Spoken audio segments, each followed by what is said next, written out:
Então, eu quero dar bom dia a todos, a todas. Hoje a gente está se encaminhando, então, para o último dia de atividade da 14ª Feira do Livro Psicanalítico e primeira Feira do Livro Psicanalítico Online do CEP, com uma mesa que ocupa um lugar especial por se propor a homenagear o psicanalista e escritor Luiz Alfredo Garcia Rosa, que faleceu em abril desse ano e com quem o CEP teve rica relação de afeto e transmissão da psicanálise. Garcia Rosa nasceu no Rio de Janeiro, em 1936, escreveu importantes livros psicanalíticos, dentre eles Freud e o Inconsciente, O Mal Radical em Freud e os 3 volumes de introdução à metapsicologia freudiana. Estreou na ficção aos 60 anos, com o livro O Silêncio da Chuva, que lhe rendeu o Prêmio Jabuti na categoria romance. E nesse livro ele deu vida ao inspetor Espinosa, que protagonizou a grande maioria dos romances policiais que veio a escrever depois. Teve 3 livros adaptados para o cinema e um 4º livro adaptado para uma série.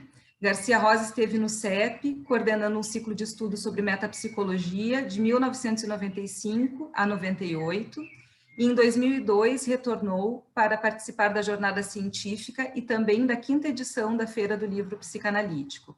Deixou como herança marcas da transmissão da psicanálise em gerações de psicanalistas formados em nossa instituição. Assim, a mesa de hoje é uma homenagem cepiana à sua vida e a seu legado teórico e afetivo que seguem conosco. Os nossos convidados para essa homenagem hoje são o escritor Luiz Augusto Fischer, a psicanalista e presidente do CEP, Denise Souza, e o psicanalista Leonardo Francischelli. Eu passo a palavra agora ao Augusto Paim, que vai coordenar nossa atividade hoje. Muito bom dia a todos. Para mim, como tem sido desde o começo do nosso evento, é um prazer poder estar aqui na nossa mesa de encerramento. E só queria explicar como é que vai funcionar um pouquinho o nosso funcionamento. Os 3 convidados vão fazer suas falas, com uma média de 20 minutos cada um. As inscrições para a discussão que vai ter na sequência podem ser feitas pelo chat a qualquer momento. Eu vou registrando e depois chamo vocês nominalmente. E agora, então, para abrir os trabalhos dessa manhã, eu queria convidar o nosso primeiro convidado, então, professor de literatura da URGS e escritor, Luiz Augusto Fischer. Por favor. Bom dia para todo mundo. Eu sou o único estrangeiro aqui, então tem que me cuidar. Vocês acham? Tem que medir as palavras também ou não? Não, estou brincando. É um prazer estar aqui. O assunto é muito bom e a minha fala aqui é muito específica, muito restrita, porque eu reli agora O Silêncio da Chuva, um livro que eu tinha lido lá quando saiu, lá em 96, eu acho, e 96, que foi o primeiro romance, então, do Garcia Rosa e abriu essa série de romances dele, especialmente esses romances policiais. Então é isso, eu vou fazer só alguns comentários aí a partir desse livro, e não tive, como vocês, o privilégio de ter convivido com ele, mas eu tive com ele, aliás, numa feira de livro no interior de São Paulo, não lembro em que cidade. Enfim, interagi com ele assim numa mesa, por sinal sobre romance policial mesmo. Eu fui para falar do Poe, do Edgar Allan Poe, tido por muitos como o inventor da narrativa policial, ou de intriga, enfim. E ele dando um depoimento sobre, sei lá, o 3º ou 4º dos romances dele com Spinoza. Mas, digo, não convivi com ele, mas imagino que deve ter sido uma pessoa muito, muito interessante, muito estimulante. E então a minha entrada aqui é de leitor mesmo, não é um depoimento sobre a pessoa. Mas eu quero começar falando bem de fora para dentro, assim, porque eu tenho algumas coisas de ficção publicadas, umas novelas, uns contos, Não é o centro da minha vida, nem eu reivindico muito que eu seja exatamente um escritor de ficção, mas, enfim, eu tenho alguma ficção publicada, e sempre que eu leio, talvez instintivamente mesmo, eu leio um pouco assim como quem escreve. Eu quero dizer, eu olho para os livros especialmente para os romances, me dando conta das soluções interessantes que o escritor encontrou, né? E mesmo dando aula de literatura, eu muitas vezes faço comentários desse tipo, assim, eu tento mostrar, por exemplo, às vezes no movimento de uma frase, um equacionamento interessante, produtivo e tal, que o escritor conseguiu. Isso para nem falar dos grandes méritos dos grandes escritores, né? Porque daí é uma coisa que é para, enfim, é para a gente admirar e usufruir, né? Mas digo assim, dos escritores em geral, especialmente dos contemporâneos, né? Como é o caso do Garcia Rosa, eu sempre olho assim com esse gosto de enxergar como é que o cara, enfim, um pouco de imaginar o indivíduo atrás daquela criação ficcional, né? Esse é um assunto que, para quem estuda a teoria da literatura, é um assunto super interessante. Paradoxalmente, é um assunto que foi meio bloqueado pela teoria da literatura desde que ela se estabeleceu com esse nome, mais ou menos no começo, 100 anos atrás, mais ou menos. Este assunto, eu quero dizer, o assunto de pensar sobre o autor, né? Acho que todo mundo aqui sabe, mais ou menos desde os anos 1920, um pouco antes, um pouco depois, apareceram várias formulações tentando explicar como é que funcionava a literatura, né? Eu deixo a poesia de lado porque é uma coisa diferente, mas, enfim, ficando na narrativa, apareceram muitas teorias que postulavam um princípio bastante rígido, que era o seguinte: aquilo que está na ficção não tem, deve ter autonomia, deve ser pensado como um objeto autônomo, né? O Adorno falava na objetividade da forma artística, significando que a forma artística ela mesma era um mundo, né? Ela carregava em si os seus elementos necessários e suficientes para ser vista como um mundo, essa coisa, né? Essa peça. E então, mais ou menos assim, por uns, sei lá, aqui no Ocidente, especialmente na teoria literária germânica, depois anglo-saxã e também francesa, ficou um pouco esse impedimento de falar sobre o autor. E, no entanto, tem um cara de que eu gosto muito, um teórico da literatura, que tem uma circulação muito irregular no Ocidente, que todo mundo também conhece, pelo menos de fama, que é o Bakhtin, Mikhail Bakhtin, um escritor, um pensador russo, né? Que tem uma história toda enviesada, enfim, o sujeito foi perseguido pelo stalinismo, a carreira intelectual e institucional dele foi muito bloqueada, muito atrapalhada. Mas esse cara, eu fiz essa volta toda para falar só isso que eu vou dizer agora de importante. Esse cara pensa que, entre outras coisas, que toda obra de ficção, toda narrativa, ela carrega, no seu mundo inventado, ela carrega um eixo de valores que, de alguma forma, conversa com o eixo de valores que é do autor, do indivíduo autor, né? Isso não quer dizer que o autor sempre diga na ficção que ele cria o que ele pensa, evidentemente, nem significa que ele, como indivíduo, subscreva o que os personagens fazem, né? Mas quer dizer assim que há um conjunto de valores que... Alguém está compartilhando na tela, hein? Bom, enfim. Isso significa que os valores, o eixo de valores que organiza aquele mundo ficcional, de alguma maneira tem a ver, corresponde, ou, enfim, dialoga com o eixo de o mundo de valores do autor. Então, eu estou fazendo essa preliminar aqui para dizer que tem uma... Sempre que eu entro em contato, então, com o livro, eu penso assim nas soluções que o escritor encontra, né? Às vezes, como eu disse, no movimento de uma frase, às vezes numa cena que ele cria, às vezes numa trama, não é? Numa intriga. E eu sempre penso assim, como é que mundo está expresso aí, né? Então, vou dizer de novo, para não deixar dúvida, eu não acho que a gente possa fazer uma correspondência imediata entre o que se diz no livro e o que é a cabeça, o sentimento, o coração, enfim, a ideologia do escritor, não é isso. Mas a ideia é que haja algum tipo de correspondência, né? Algum tipo de conversa, não entre as cenas, mas entre os valores que organizam aquele mundo e os valores do seu autor. Então, eu estou dizendo isso assim, por favor, não me entendam mal, não quero falar aqui de julgamento, não se trata disso, né? Eu estou dizendo assim, um pouco penetrar no mundo de valores do escritor por meio do mundo de valores que está implicado na criação daquele mundo ficcional que a gente acessou, né, que a gente conheceu. Então, é isso. Podia dizer de outra maneira, tudo isso que eu falei agora, postulando a seguinte ideia, que o escritor de ficção é um cara que tem uma virtude, enfim, usufrui de um prazer muito interessante, muito raro, que eu já experimentei assim em escala pequenininha, né, no meu âmbito, que é justamente o de criar mundos, de criar personagens e, de alguma forma, de viver vicariamente a vida desses personagens e as cenas que eles vivem, né? Então, enfim, permitido aqui essa conversa pessoal, eu me lembro de ter vivido cenas assim, tipo, estava escrevendo uma determinada passagem de um livro, uma novela, e eu terminei de escrever a cena e tal, fui fazer alguma outra coisa, fui almoçar, coisa assim, e estava um pouco inquieto, e daí eu me dei conta, eu digo, não, essa cena que eu escrevi não pode ser assim. Aqueles personagens não agem desse jeito.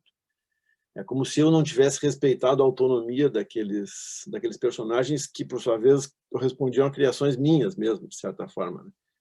Então, enfim, é um jogo interessante esse de criar um mundo, simular um mundo que é e não é igual ao mundo que a gente vive, né, que o escritor vive. Então, estou dizendo isso como uma preliminar para falar, então, 2 ou 3 coisinhas só sobre o romance O Silêncio da Chuva, né? Como todo mundo conhece a história, enfim, então, uma trama policial muito bacana. Ela tem algumas, assim, para fazer uma pequena crítica, ela tem algumas imprecisões, né? Agora, como eu li com lupa, né, com essa chatice de leitor crítico, assim, eu vi que tem umas escorregadas e tal na armação da trama, mas, enfim, coisa secundária, mas estão ali, né? Especialmente em romance policial, isso chama muito a atenção, porque quando a gente lê narrativa policial ou narrativa de suspense, como todo mundo sabe, cada coisa que aparece ali é um elemento que pode ser decisivo. Pode não ser nada e pode ser decisivo, né? Como disse, não sei quem, tem gente que atribui essa frase ao Chekhov, tem gente que atribui ao Hemingway, não sei quem foi que disse a frase, mas a frase é muito boa, diz assim, se aparece uma espingarda numa narrativa, em algum momento ela vai dar um tiro, né? Então, sempre que aparece uma espingarda, o leitor, em narrativa de suspense, ali tem uma espingarda, alguma coisa vai acontecendo. E no livro desse livro do Garcia Rosa, tem um que outro momento em que tem espingardas que depois não atiram, né? E não são reunidas em um grupo, um contexto de sentido e tal, e nem influem na trama.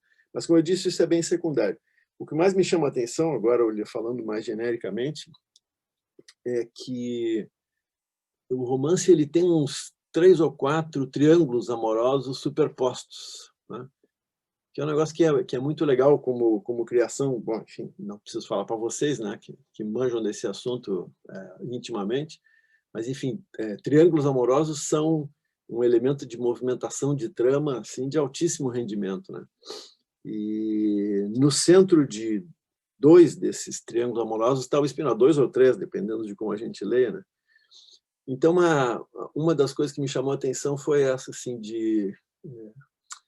por um lado, narrativa policial costuma trabalhar com personagens relativamente simples, quer dizer, com personagens que não são muito complexos, né? Para funcionar uma trama policial, o centro de interesse tem que ser a trama e não a subjetividade dos personagens, né? Vocês podem se lembrar assim, de qualquer grande romance policial ou filme policial, os personagens são, como dizia uma certa teoria literária, elas são planos, né? Eles reagem sempre do mesmo jeito. A gente sabe que, sei lá, o detetive aquele é um durão inflexível, a gente sabe que o outro é um corrupto e tal. E essa marca de ser inflexível, ser corrupto, ou ser qualquer coisa, conquistador e tal, é uma marca que estrutura o personagem para sempre, no romance policial, né? Justamente o romance, em sentido genérico, ele se caracteriza, o romance é uma narrativa longa, né, se caracteriza por personagens complexos, né, personagens que vão numa direção e, de repente, giram e vão para outra direção. E uma parte substantiva da graça, né, dos romances está nesse giro, nessas mudanças. E ao passo que no romance policial a gente não pode ter muita mudança, tem que ter personagens lineares, né, porque, como eu disse, o centro de interesse tem que estar na trama, né? Houve uma morte, essa morte foi o quê? Foi um assassinato, foi um suicídio, quem fez, o que se pode saber sobre quem testemunhou, etc. São perguntas dirigidas aos episódios, e não dirigidas à subjetividade dos personagens, né? E, nesse sentido, então, o conjunto de personagens que o Garcia Rosa cria aqui é muito ágil, muito bom, muito eficaz, com a marca que depois ele vai desenvolver de botar no Spinoza uma certa ambivalência, né? O Spinoza tem um quê assim de meditativo, de filosófico, ele é leitor, né? Ele gosta de ler coisas mais sofisticadas, o que se opõe, ou de alguma maneira tensiona a sua condição de policial, que é um cara que tem que agir, não pode pensar muito, né? O fato de o personagem principal da trama policial, ou de o personagem que encaminha as coisas, né, que é o Spinoza, ter um pouco de ambiguidade, por assim dizer, injeta um pouco de complexidade numa trama que, como eu disse, deve ser ela o centro e não a subjetividade dele, né? Então, o Spinoza tem isso. Enfim, todo mundo conhece essa história, uma história velhíssima como a vida, né, de que a ação se opõe à reflexão, né? Tá cheio de casos de personagens em tudo que é época, de personagens que pensam muito e, por pensarem muito, não conseguem agir. Sei lá, o Hamlet talvez seja o mais famoso de todos, né? O Hamlet sabe o que aconteceu numa certa hora, ele descobre toda a trama, e aí ele tem que matar o tio. Essa é a única saída digna, é matar o tio. Mas daí ele fica naquela de sim ou não, ser ou não ser e tal. E é isso. O intelectual pensa e o não intelectual age, né? Então, o Spinoza carrega um pouco essa ambivalência de ser o cara que age, ou que tem que agir, mas de ser o intelectual. Por outro lado, o Garcia Rosa teve uma boa habilidade de não adensar muito essa complexidade do personagem. Porque se ele fosse muito meditativo, ele não faria nada, não é isso?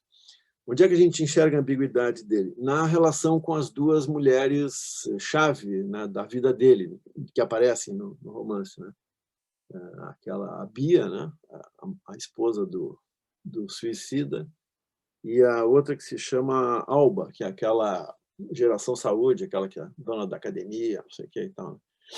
E aí, por aí também tem uma habilidade adequada, né, no romance, porque ele opõe uma artista que é mais, sei lá, um pouco mais metafísica e tal, rica, chique, aristocrática, e uma mulher de classe média preocupada com o corpo, né, com um grau de reflexão assim menor e tudo, né? Bom, então essa é a primeira coisa que eu ia dizer. E a segunda, e já a última, né, na verdade, terceira, né? A primeira foi aquela preliminar, a segunda, esse comentário sobre o Spinoza. E a última é uma coisa que também é inevitável quando a gente lê romance, pelo menos para mim, é prestar atenção na paisagem social, na paisagem histórica. E não sei se vocês releram esse livro recentemente.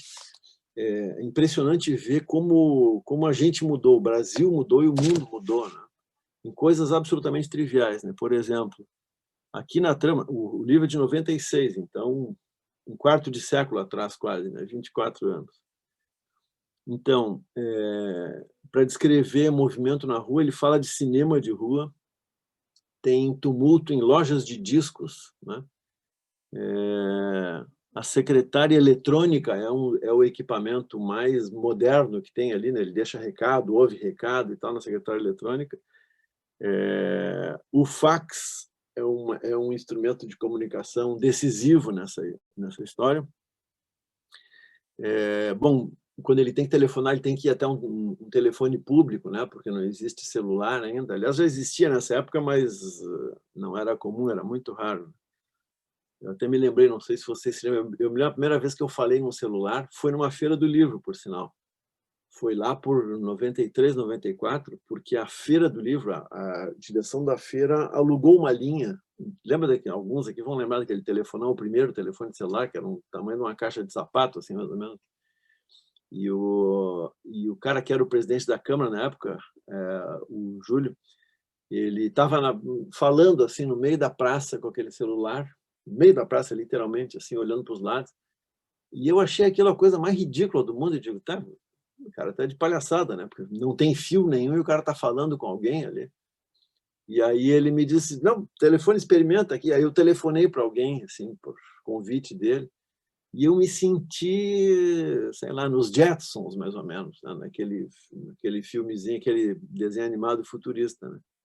Enfim, porque é isso mesmo, né? Faz muito pouco tempo, pensando historicamente, e tem um salto aí, para nem falar do smartphone que a gente tem hoje em dia, que nos permite, por exemplo, ficar numa reunião como essa aqui, enfim.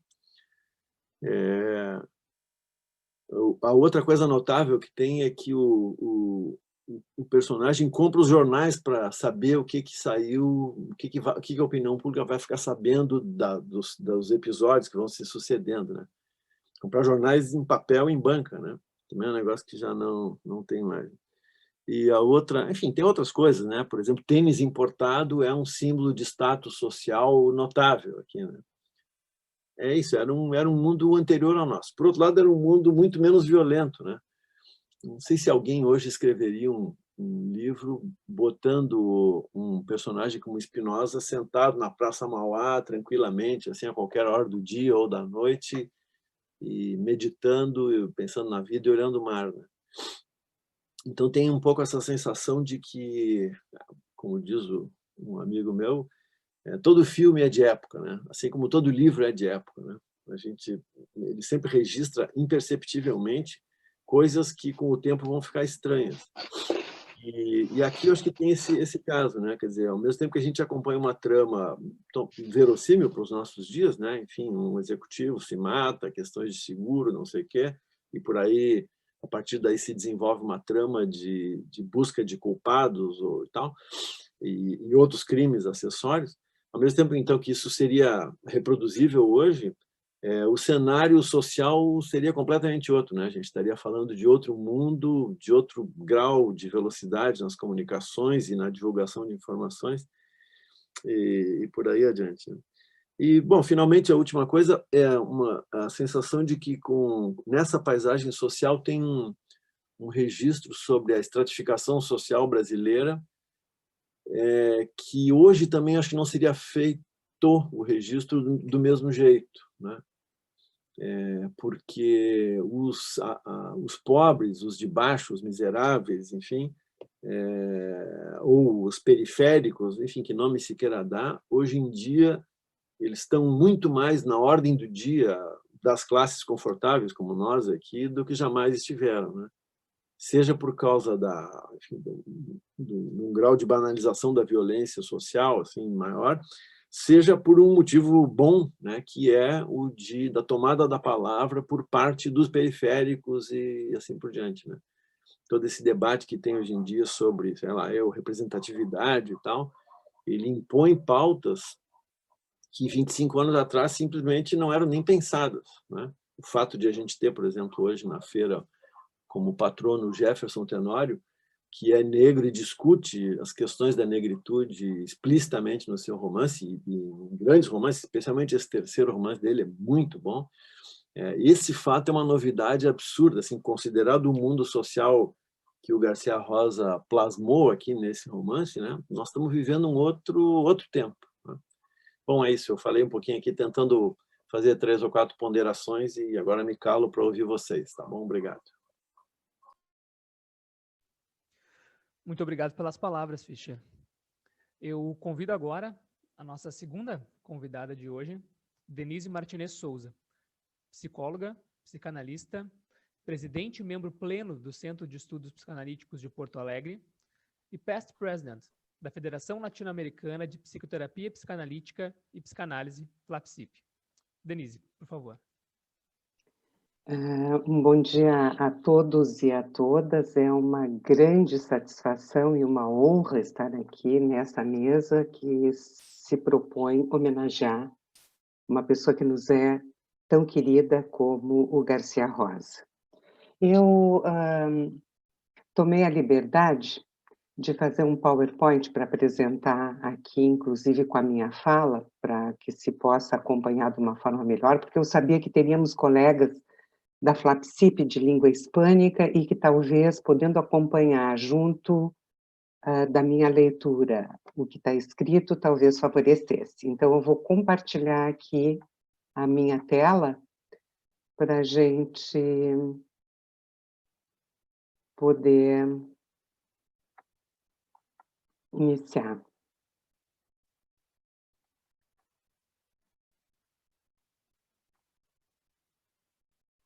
Só um minutinho. Então, Achados e Perdidos, a história de um encontro. Foi assim que eu chamei a minha fala. Começo dizendo, como fazer vivo entre nós um achado que se perdeu? Como fazê-lo presente? Para aqueles que o conheceram, será um passeio pela memória, um trânsito pelos registros de uma experiência vivida. E para aqueles que não tiveram essa oportunidade? Como dar às novas gerações sepianas, colegas e amigos que estão aqui, o que caracterizava sua personalidade, a dimensão de sua importância como teórico, mas mais importante ainda, a qualidade do vínculo que foi estabelecido. Opto por contar-lhes a história desse encontro como está registrado nos anais do CEP, mas também através de minha memória afetiva com toda a sua imprecisão. Como forma de compensá-los de possíveis deslizes subjetivos de minhas transferências, busco também fazê-lo dar-se a conhecer a partir de suas falas. Nosso encontro com Garcia Rosa aconteceu nos idos de 1995. Veio falar sobre as origens da psicanálise a convite de João Pedro Barros Cassal, então diretor científico do CEP. Participou de uma mesa acompanhado de Leonardo Francischelli, que também estará aqui falando sobre ele, e Luiz Meyer. O que sabíamos dele? Era professor de teoria psicanalítica na Universidade Federal do Rio de Janeiro, tendo sido um dos fundadores do curso de pós-graduação em teoria psicanalítica dessa universidade. Garcia Rosa adquirira notoriedade através de da sua obra analítica com 8 títulos lançados. Seriam eles Acaso e Repetição em Psicanálise, uma introdução à teoria das pulsões, de 1986, Freud e o Inconsciente, de 1984, O Mal Radical em Freud, 1990, A Palavra e a Verdade, 1990 também. O grande destaque encontrava-se nos escritos dos 3 volumes intitulados Introdução à Metapsicologia Freudiana, sobre as afasias do projeto, Introdução à Metapsicologia Freudiana, abordando a interpretação dos sonhos, e a terceira, Artigos de Metapsicologia, Narcisismo, Pulsão, Recalque e Inconsciente. O que encontramos? Um arguto pensador, o intérprete original da obra freudiana, um orador que transitava pelas palavras com maestria, que cativava seus ouvintes, tornando-os discípulos atentos. Uma voz encantadora, um duo com os seus belíssimos olhos e postura impecável. Foi o tempo inaugural de um encontro especial que se produziu ali, um vínculo forte e duradouro, marcado por um profundo respeito e admiração recíproca. Garcia Rosa ministrou no CEP um ciclo de estudos sobre metapsicologia freudiana de 1995 a 1998. Com ele, transitamos pelas afasias, pelo texto do projeto, buscamos a interpretação dos sonhos, revisitamos os textos do narcisismo e do recalcamento, retomando o conceito de pulsão, e assim mergulhávamos de diversos pontos no inconsciente. Quem o conheceu, estudou com ele, jamais o esqueceu, tanto por seu carisma pessoal, como pela profundidade de seu trânsito pela psicanálise e pelos meandros do inconsciente. Comentava: o que a psicanálise te ensina é aquilo que mais te ameaça, é uma relação extremamente íntima. O delírio mortífero em cada um de nós está em nós mesmos. É aquilo que Freud chamou de Unheimlich, é essa coisa familiar próxima. Ele cunhou esse termo Unheimlich, porque Unheimlich é familiar, então Unheimlich seria o familiar distante, o familiar desconhecido. É aquilo que está muito próximo de você e, no entanto, desconhecido de você, mas que de alguma maneira se insinua. Essa coisa é terrorífica, é o grande pavor que temos sobre a nossa interioridade.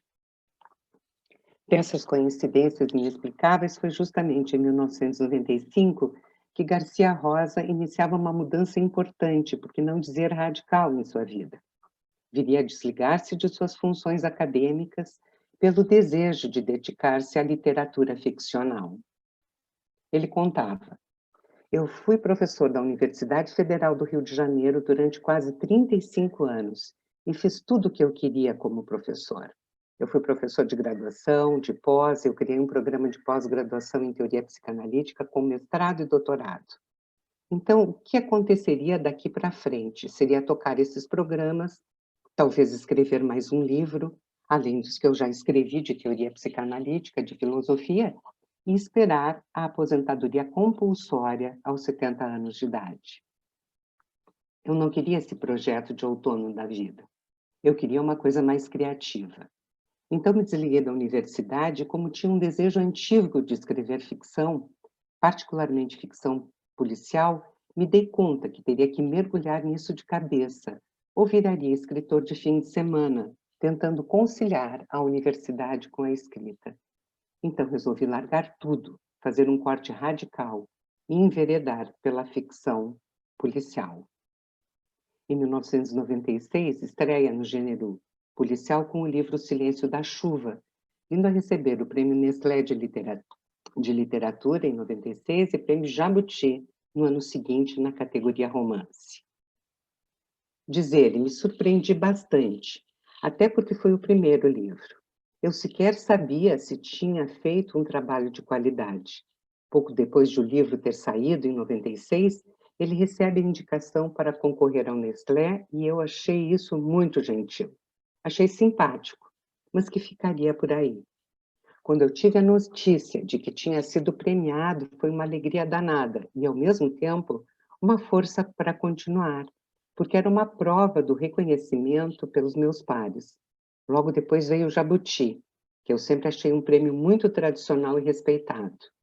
O livro ter ganho o Nestlé e depois o Jabuti foi como quem diz, olha, vai em frente, porque sua aposta foi boa. Em 2002, participa da jornada Violência, Vazio e Alienação e da quinta-feira do livro psicanalítico do CEP, tendo Grace Burcher na direção científica e Ana Cássia Fruê na direção de biblioteca e publicações. Aqui temos duas colegas junto com ele, Ana Paula e a Augusta. Dessa vez, falaria de sua produção como escritor de romances, proposta de sua conferência, a passagem do texto conceitual ao texto ficcional. Estabelece relações entre a ficção policial e a praxis do analista, dizendo: acho que é possível fazer uma relação entre a novela policial e a prática psicanalítica, mas num sentido amplo. Primeiro, ambos são o exercício da suspeita. Você parte da suspeita de uma recusa do óbvio, do dado, que no caso da psicanálise é o que o paciente conta como um relato consciente, e a partir da recusa disso, como contendo a verdade. Vai através das falhas, das fendas, das hesitações, ou seja, nos interstícios desse discurso você vai procurar o que seria o significante inconsciente, ou aquilo que seria a manifestação do inconsciente. Você parte de certos fragmentos para procurar algo que não é aquele discurso, é outra coisa. Da mesma maneira, a investigação policial é feita a partir de fragmentos para descobrir o que seria um outro registro, outro plano, que é o plano do crime propriamente dito. Então, nesse sentido, eu acho que é uma certa analogia entre a prática psicanalítica e a prática policial. Semelhante a uma palavra forte, porque na novela policial o detetive investiga apesar do assassino, ao passo em que na prática psicanalítica você precisa do depoimento do paciente, da relação transferencial que se dá numa sessão analítica. Uma outra analogia que se pode fazer, mas no sentido mais amplo, é que ambas as investigações têm como ponto de partida um crime, um assassinato. No romance policial, é óbvio, o crime é cometido pelo assassino.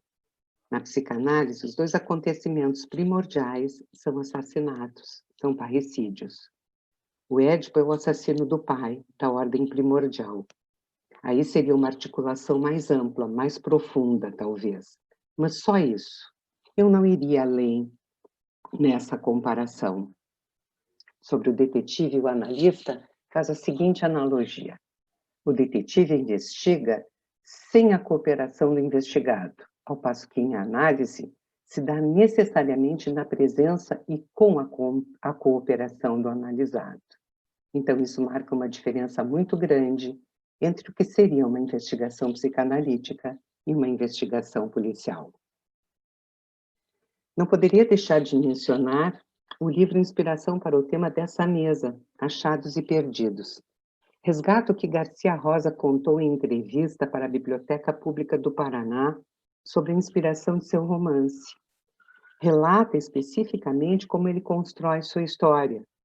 Disse que ele não constrói o crime, que ele apenas deixa a ideia vir. Ele exemplificou que a cena inicial do livro foi elaborada a partir de uma cena que ele presenciou ao sair de um restaurante em Copacabana. No outro lado da rua, o autor viu um menino dentro de uma caixa de papelão de geladeira.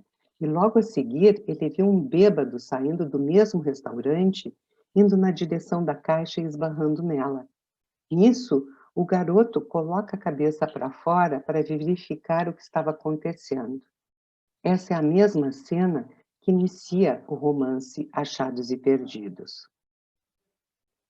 Em 2012, aos 76 anos, participou da série de depoimentos para a posteridade, projeto do registro histórico desenvolvido pelo MIS, Museu de Imagem e Som do Rio de Janeiro.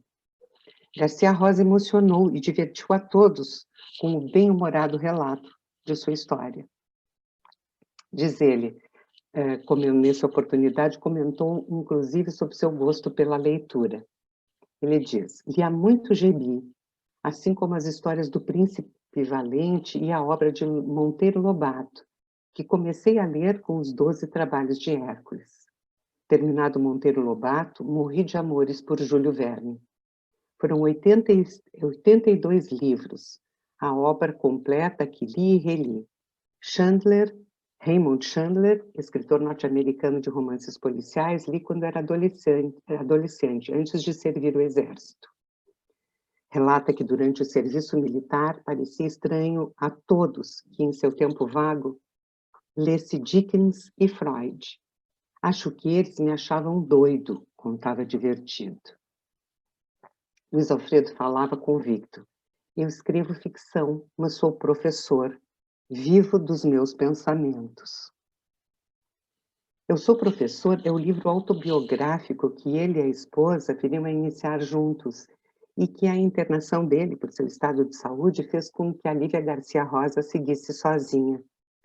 Temos acesso, pela generosidade da escritora, da narrativa do início da vida de Garcia Rosa, onde é antecipado possíveis razões para o desejo de desvelamentos dos mistérios da alma que tanto marcam o pensamento e a trajetória de Luiz Alfredo como psicólogo, professor e escritor.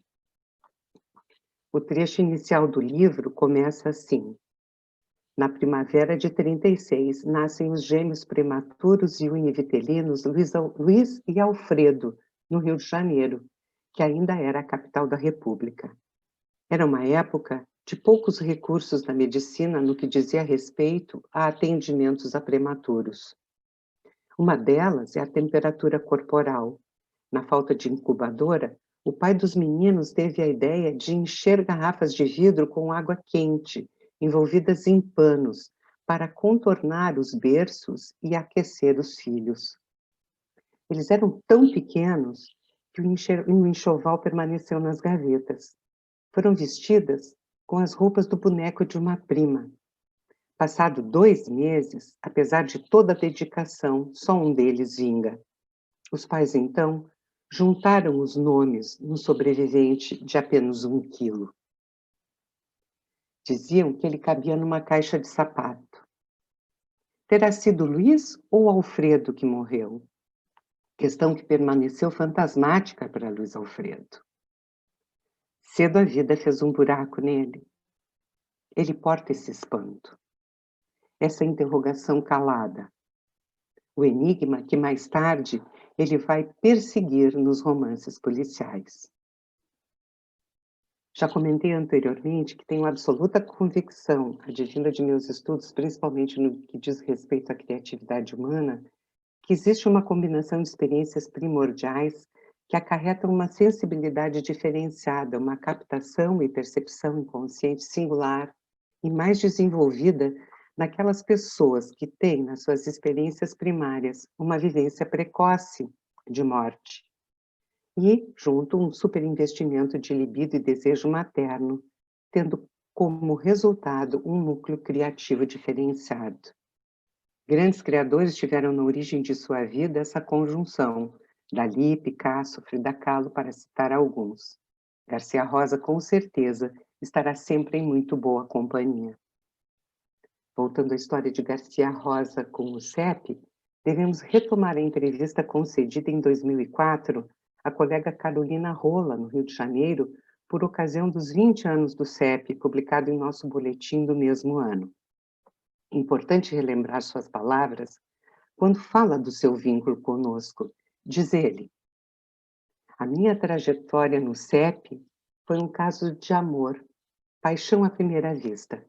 Eu nunca tinha estado em Porto Alegre, fui a Porto Alegre a primeira vez a convite do CEP, e confesso a você que fui tomado pela simpatia do gaúcho e pela simpatia das pessoas do CEP, pela instituição, uma instituição que tinha um caráter mínimo de autoritarismo possível, ou nenhum autoritarismo. Tinha autoridade e não autoritarismo. Não tinha aquela coisa persecutória das instituições psicanalíticas que coabitam o mesmo espaço. Instituição é isso. Eu fiquei fascinado com as pessoas do CEP. Como é que juntara tanta gente simpática, saborosa, numa mesma instituição? Só ficou um elo, pelo menos de minha parte. O CEP pode ter certeza, ficou uma ligação, e que essa ligação não se desfaz nunca, porque cada vez que ela se reata com igual intensidade, ela não se enfraquece, e eu fico muito feliz com isso. Retomo o que escrevi como homenagem a Garcia Rosa em nosso boletim quanto de sua passagem. Dizia que Garcia Rosa, com a sua sensibilidade, capturou o espírito de nossa instituição, gostou do que viu, e nós gostamos de ser visto desse jeito amoroso. Seu depoimento foi um presente que permanece até hoje. Precisamos declarar, Luiz Alfredo, que o caso de paixão à primeira vista foi recíproco. Criou-se um elo indissolúvel que se transformou em um caso de amor. Um vínculo que resistiu à distância e que resistirá à passagem do tempo, que como ligação nunca se desfez e nem se desfará. A cada leitura de seus textos e de seus livros, ao ouvir suas falas gravadas, em cada lembrança que temos dos nossos encontros, reata-se o laço, revive-se a presença na memória e, para nossa felicidade, o registro, como elo, tornar-se-á imortal. Obrigada.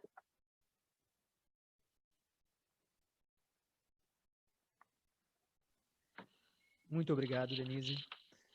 Queria convidar agora, então, o nosso terceiro e último convidado, Leonardo Francischelli, psicanalista do CEP de Porto Alegre. Por favor, Francis. Bem, muito bom dia a todos. Bom, essas questões um pouco de praxe, né? Mas antes, eu vou dizer uma frase, né? Suas aulas eram como uma festa intelectual. Vou repetir. Suas aulas eram uma festa intelectual. Invejo a frase, que não é minha, é da Lívia, a esposa do Garcia Rosa. Gostaria eu de ter pronunciado essa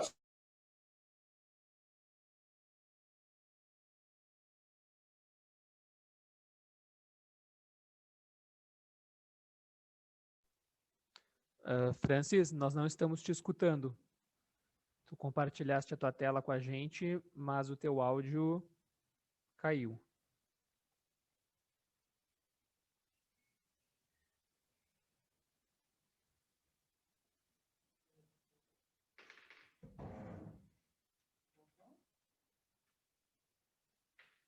Não, ainda não. Vamos esperar um pouquinho, pessoal. Nossa ajuda aqui técnica está sendo acionada.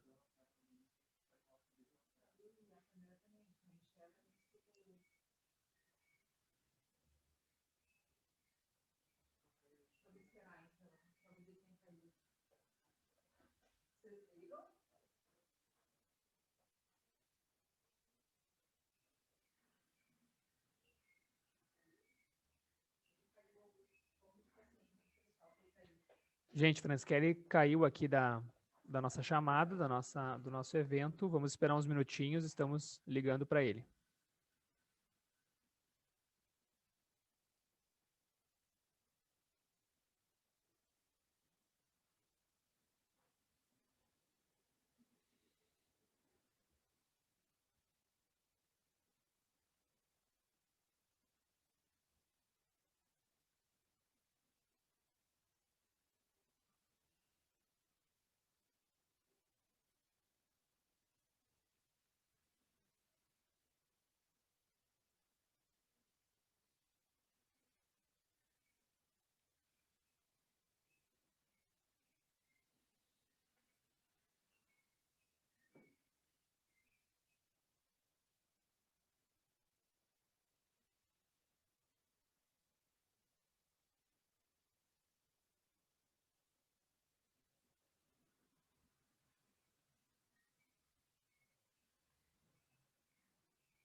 Bueno, me perdoem, tivemos aqui um pequeno contratempo, espero, né, que se subsane. Eu estava comentando essa frase, né? Suas aulas eram uma festa intelectual, então, retomando, né? Que não é nossa, nós já esclarecemos isso. Esse evento, né, é um evento que nos remete a examinar as memórias da gente, né? E cada um, assim, né, como a Denise, né, fez isso com muita brilhantez, e o professor também, né, professor Fischer, esse é o nosso cartaz, né, do nosso primeiro evento, né, a estreia, então, do Garcia Rosa na nossa instituição. Na época, eu sabia que tinha algumas notícias, né, do Luiz Meyer. Conhecia o Luiz Meyer, mas não tinha, pessoalmente, nenhuma ideia de quem era Garcia Rosa. Então,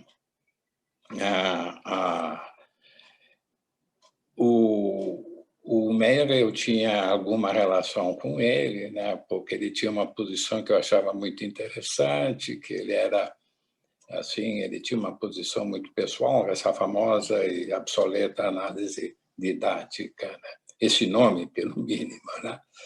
Com todo o que ele carrega em si, esse significante, análise didática. E não conhecia o Garcia Rosa.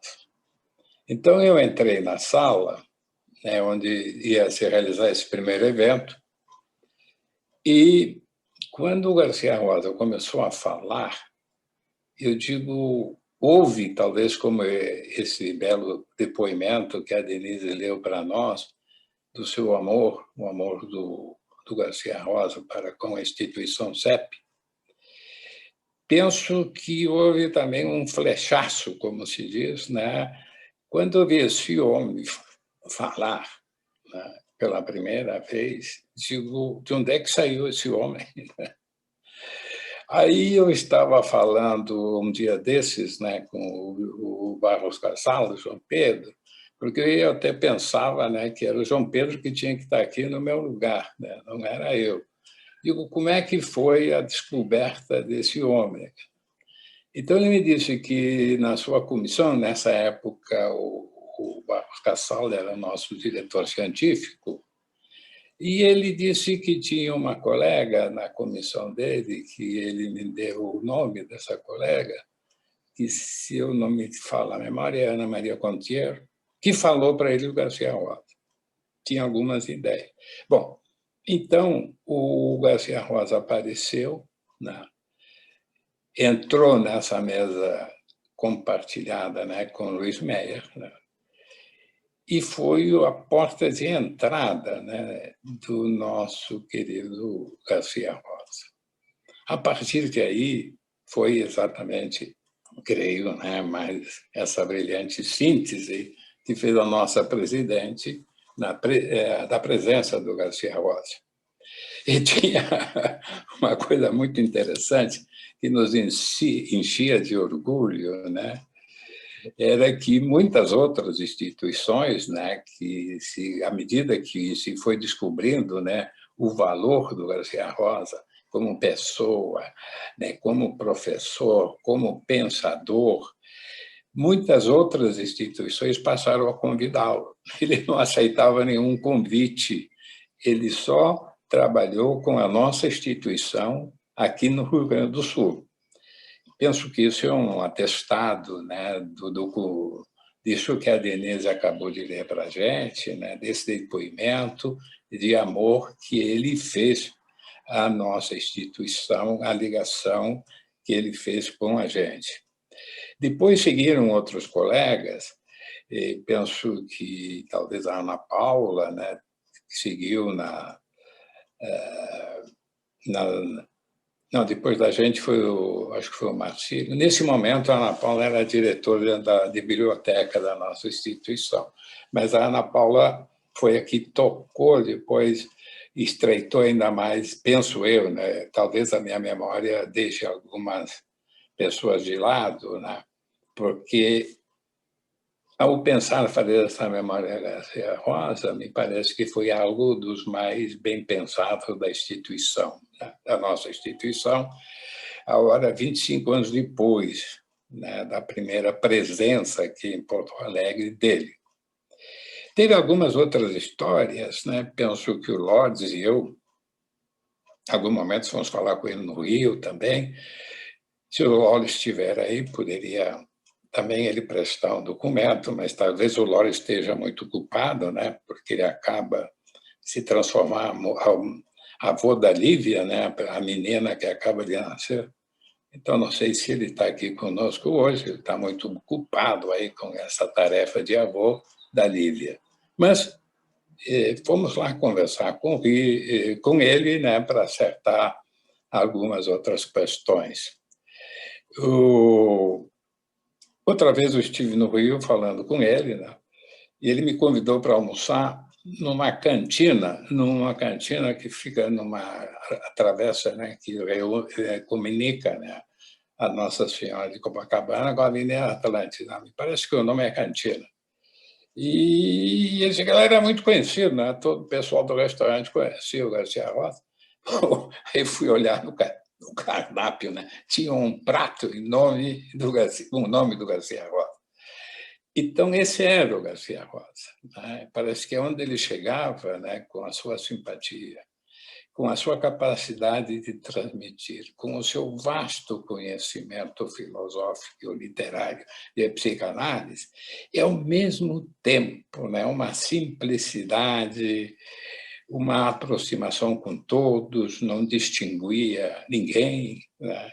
Então, este homem, né, foi realmente um belo encontro. Eu acho que foi assim, né, que a Denise chamou a sua fala, né? Efetivamente foi um encontro dos mais generosos que eu tenho vivido no percurso da minha vida.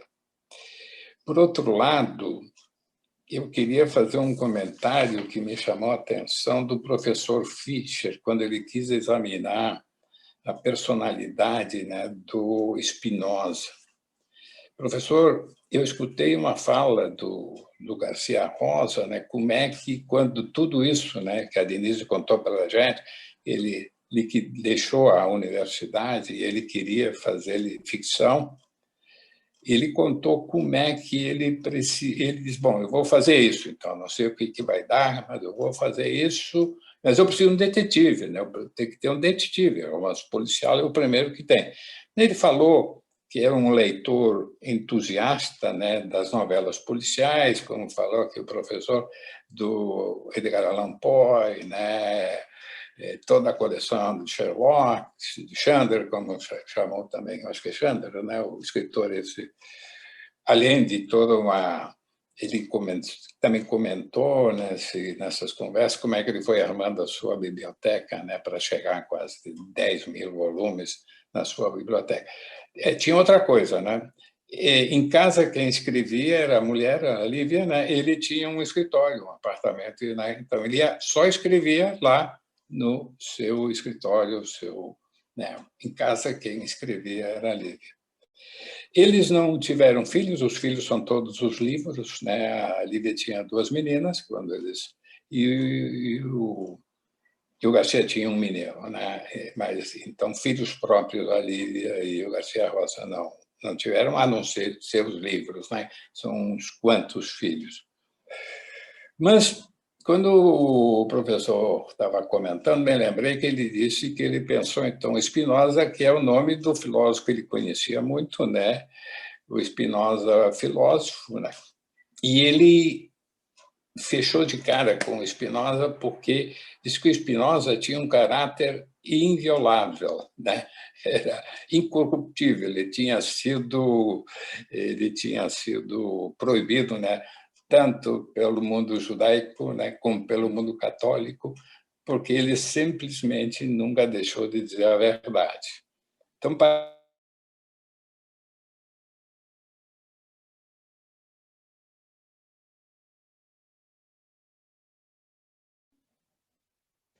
Infelizmente, mais uma vez, tivemos esse problema com o Francis. Pessoal, já estamos entrando em contato com ele. Vamos aguardar alguns minutos.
Denise, nós estávamos nos perguntando aqui, eu e o Augusto, quem são essas pessoas que estão na foto? Tu poderia nos... porque nós não conhecemos. Posso sim. Luiz, aqui temos, vou falar da direita para a esquerda, tá? Tá. Luiz Meyer, o Garcia Rosa, Sim. a Ana Maria Concheiro de blusa listada, tá? A Denise, agora não me lembro do sobrenome da Denise, mas ela é mãe de um colega nosso. A Denise Eberle. A Denise Eberle. Ah, sim. Isso. Lá atrás, como é o nome dessa colega, gente? Me ajudem. A Clarice. A Clarice, o marido dela ali atrás. O João. O João. Então, o João, a Clarice. Ai, como é que é o nome dessa colega da mesma época da Marlene Ana Maria Schmidt. Concheira? Adriana, me ajuda? Hã? Marlene Schmidt. Marlene Schmidt, isso. Ah, obrigada.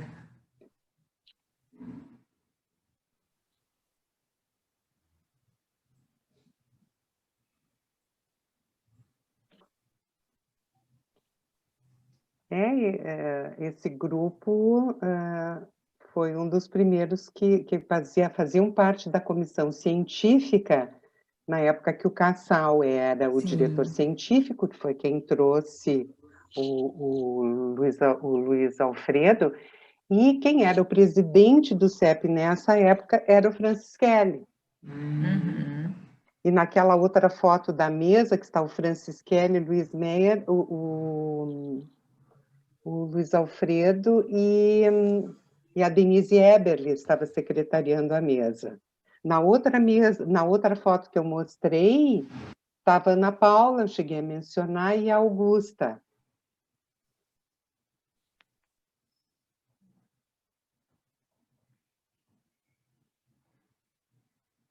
O Gonzalo está comentando conosco no chat que ele conheceu o Garcia Rosa em Porto Alegre há aproximadamente 20 anos, convidado pelo Branquer. Depois ele pode comentar melhor, né? Depois da nossa conversa. Né? Eu só vou ver ali se nós conseguimos contato com o Francisquelli, só um momentinho. Ok.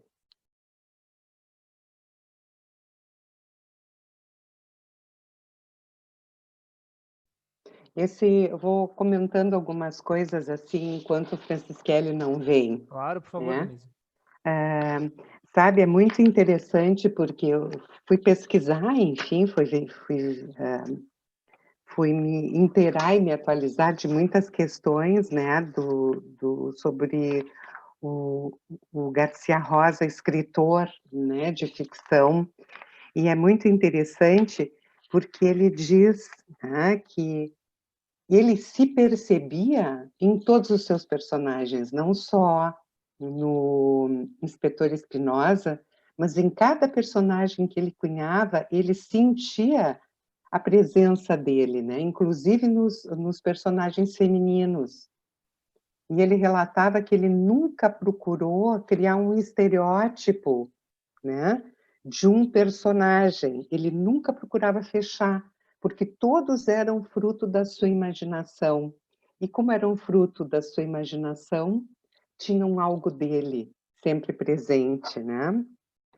E os autores que influenciaram, né, a escrita dele, eu anotei aqui, era o detetive Sam Spade, do Dashiell Hammett, o Philip Marlowe, do Raymond Chandler, e o Nero Wolfe, do Rex Stout. São autores que eu não li, mas que o Garcia Rosa transitava e que tinham personagens também que escreveram elegendo um único personagem para sua trama ficcional. Também tinham inspetores investigativos únicos. E ele diz que o detetive Espinosa não era parecido com nenhum deles, né? Que inclusive ele teve o cuidado de não criar, nunca descrevê-lo, né, no seu físico, porque ele queria deixar que pudesse correrem livre as identificações, né? Eu acho bem curiosas essas informações que tu está nos trazendo, né, Denise? Inclusive, estava conversando com a Ju aqui enquanto tu falava. Quem sabe a gente abre para discussão, né? Até o Francisquelli retomar, a gente não sabe quanto tempo pode levar isso, né? Essas coisas de internet são sempre complicadas. Então, por favor, quem está aí comentando no chat, quem está de alguma forma interessado em poder compartilhar algumas coisas, fique à vontade, está aberta a nossa discussão.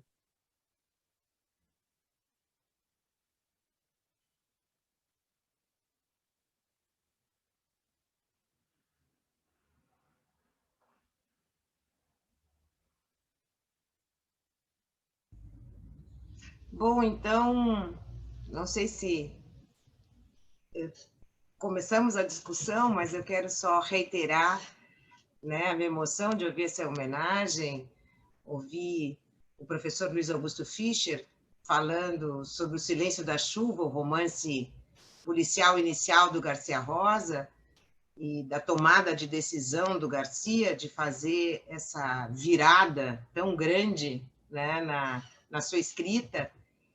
E eu lembro que foi depois de uma situação, inclusive, de saúde, que ele teve muito forte, né, uma situação problemática de saúde, e ele decide, então, partir para esse desejo, né, que estava mais oculto nele, e aí se envereda pelo caminho, então, da escrita policial, nós todos sedentos pela continuação da segunda tópica freudiana, né? E a Denise está acenando com a cabeça, estou ouvindo, lembro bem disso, e lembro da vitória do prêmio Jabuti, que foi realmente muito interessante, aí seguiu realmente o inspetor Spinoza nos encantando, e não mais os textos da metapsicologia. Denise, belíssima tua homenagem, essa retrospectiva com fotos, e com passagens do Garcia Rosa pelo CEP. No início da fala do Francisquelli, ele já falou de uma questão dessa exclusividade que o Garcia Rosa dedicou ao CEP. Eu participei bastante dessas combinações e foi uma atitude dele, né? Nós tínhamos muitos convites assim que nos chegavam das outras instituições e diziam, não, eu venho ao CEP. Quem quiser assistir às aulas é no CEP. E foi sempre assim durante... A Margane está acenando também, eu estou vendo aqui. E foi assim durante todo o tempo que ele esteve conosco, né? Ele fez grandes... Eram aulas magistrais, e assim como a Ângela Girardi escreveu que tem ainda as anotações, eu tenho meus cadernos de Garcia Rosa guardados também. Então, foi um período muito interessante, muito importante para todos nós, de estudo da metapsicologia freudiana, mas, sobretudo, com o convívio de uma pessoa tão culta, tão preparada e tão elegante. Ele era um homem realmente muito interessante, e o convívio era maravilhoso. Eu vou parar por aqui, porque senão me estendo falando sobre ele, é só porque estamos dando início a esse debate, né? Esses comentários, né? Mas eu encerro dizendo que certa vez eu li na revista Veja, a revista que todos liam sempre, que o Garcia Rosa era considerado um dos maiores, na revista dizia o maior, mas vamos colocar, um dos maiores autores da metapsicologia freudiana na América Latina. E eu acho que realmente este lugar, ele tinha uma leitura absolutamente criteriosa, entremeada com a filosofia. O primeiro curso dele era de filosofia. Ele começou a primeira aula dele falando de Parmênides, século V a.C., e assim ele vinha até chegar à teoria freudiana. É realmente inesquecível.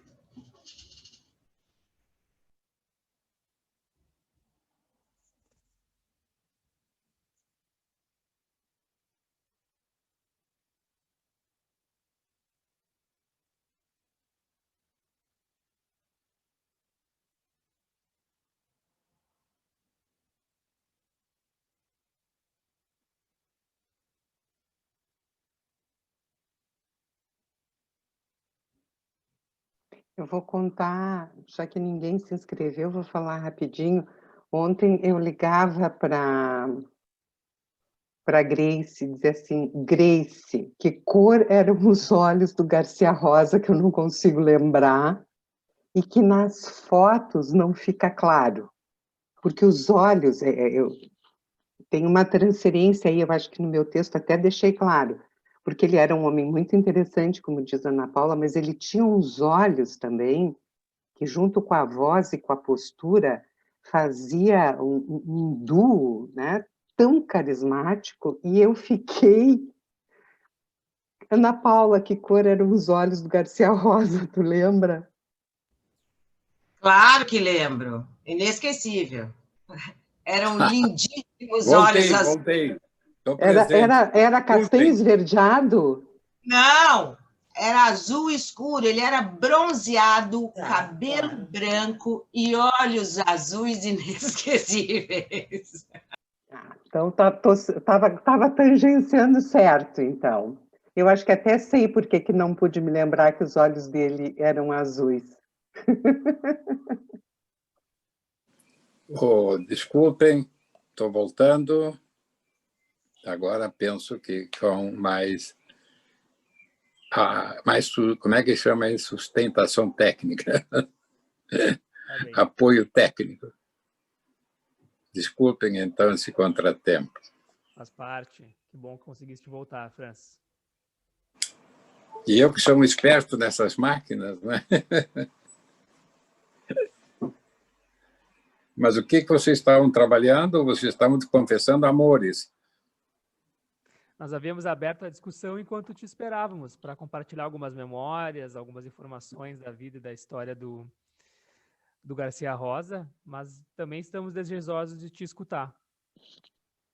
Eu mais ou menos penso que eu tinha concluído um pouco, né, essa nossa fala, né, essa questão das memórias. Mas eu também, né, eu estava dizendo aos colegas, né, que são difíceis, me parece, né, encontros na vida, como foi esse encontro que aconteceu, né, esse descobrimento, esse acontecimento, né, como dizem alguns filósofos, né, foi realmente um acontecimento, né, que enobreceu. Mas eu penso dos efeitos, né, como esse conhecimento metapsicológico, né, esse trabalho com os textos freudianos, né, e usando outros autores, ele usava muito Lacan, mas não só Lacan, usava também todo o aparato que ele tinha da filosofia. Os efeitos, assim como irrigando, né, a nossa instituição, né, com uma forma de como aproximar-se ao conhecimento, esse conhecimento, como dizem alguns autores, né, essa leitura de Freud que pode ser fácil de ler, mas precisa ser muito estudada e uma vez e outra vez para ser absorvida, né? Parece que ele fez uma transmissão, né, de como se pode e como que a questão está aí, né? Os textos estão aí, a obra de Freud, Klein, Bion, qualquer uma das obras dos grandes maestros da gente, né? É como a gente se assenhorar dela, né? Parece que essa é a herança, né, que ele implantou na nossa instituição. E isso me parece, né, que é de um valor inestimável, né? Teremos que cultivar, né, as novas gerações da instituição, alguns que não estavam na instituição, obviamente, naquele momento, né? Então, essa homenagem de hoje também para recordar essa singularidade, né? Essa particularidade, né? De como, desde uma posição de maestro, né? Como ele foi, mas sempre também respeitando a singularidade de cada um. Então, isso me parece, né, que é uma grande semente, né, que ele deixou na nossa instituição, e creio que de uma maneira profunda. Portanto, né, esse encontro de hoje, né, dedicado a ele, homenageando a ele, né, é um ato de reconhecimento, né, um ato de sabedoria, né, um ato generoso de quem foi muito generoso com a gente. Generoso, talvez em todo, talvez não seja. Ele era fora da curva, como se diz, né? Ele estava um pouco além da curva, né? Então esse momento, né, de congraçamento e de homenagem a ele nos parece justo, né? Não sei que outra maneira, né, nós poderíamos também, né, marcar a presença dele dentro da nossa instituição, dar um nome ao auditório nosso, enfim, não sei, né, mas para que as novas gerações serpianas saibam, né, efetivamente, tudo quanto ele generosamente, né, doou a gente, né, de uma forma generosa, e me parece, né, como um grande maestro, né, um grande homem.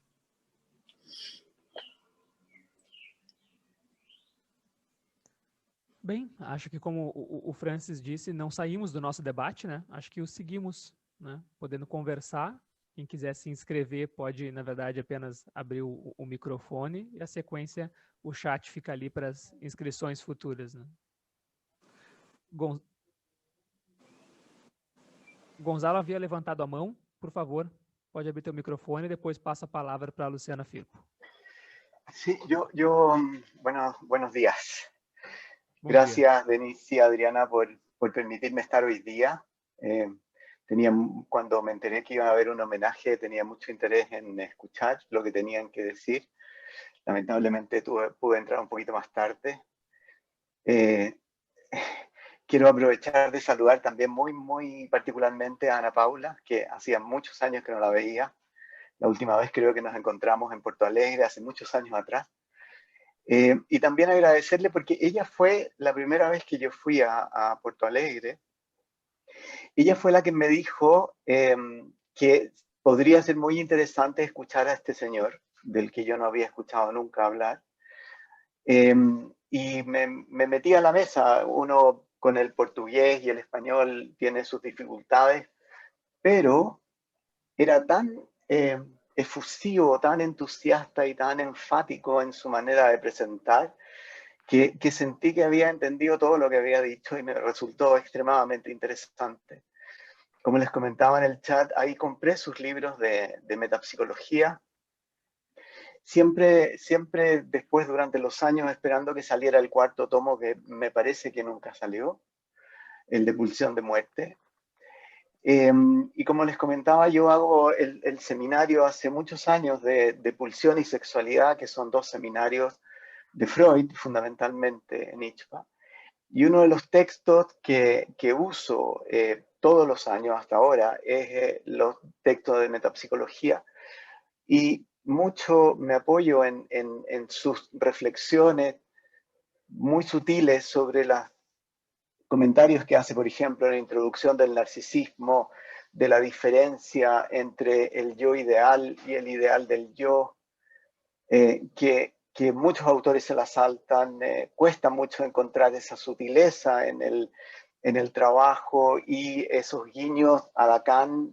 Yo no soy particularmente lacaniano, como sabe Adriana y Denise, más bien decanto por el lado de Winnicott, pero esos guiños lacanianos y a la filosofía me parecen extremadamente enriquecedores, permiten ampliar la mirada. Y como les digo, aunque ustedes no lo sabían, él está siempre citado todos los años en este seminario. Los alumnos de acá obviamente no lo leen porque los textos están en portugués.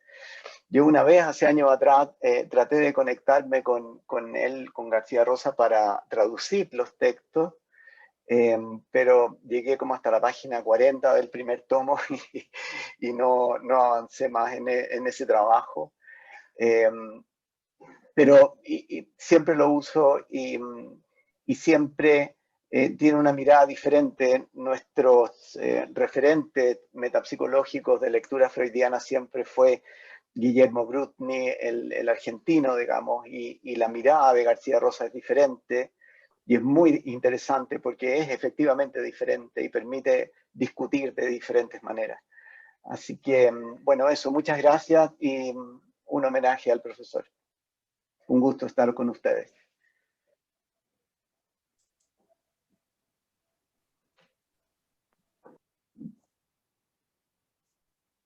Obrigado, Gonzalo. Luciana? Eu vou me colocar assim entre os colegas das gerações mais jovens, vou dar um depoimento desde esse lugar. Eu conheci o Garcia Rosa através dos livros de introdução à metapsicologia freudiana, ainda na faculdade de psicologia. Quando eu ingressei no CEP, tem duas colegas que eu vi de turma que estão aqui, a Márcia e a Débora. Eu vou trazer, então, uma lembrança que certamente elas compartilham. A gente, no primeiro ano em seminário com o Cassal, a gente ouvia falar, assim, na instituição muito da presença dele, desses anos que ele vinha e que nós perdemos, não tínhamos chegado ainda, e a gente trazia para o seminário, e o Cassal, né, com aquele jeito dele, falava, sim, Garcia Rosa lê Freud direitinho, e virou uma brincadeira na turma, porque para nós, como assim, Cassal, lê direitinho? Porque é impressionante o quão vivo ele é na escrita, o Garcia Rosa, e é muito interessante, assim, depois, muito tempo depois, eu comecei a ler as transcrições das gravações desse período de então, né? Que acho que a Denise Casara, que está aqui, foi uma das pessoas que generosamente compartilhou, fez esse trabalho, compartilhou conosco. E aí, lendo esse material, eu lembrei que em 2002 foi a única vez que eu pude vê-lo pessoalmente, mas a gente lê e parece que ele está falando. Eu recomendo a quem não teve contato ainda com o material. É impressionante. E tem umas frases dele que ficam ecoando para mim, volta e meia.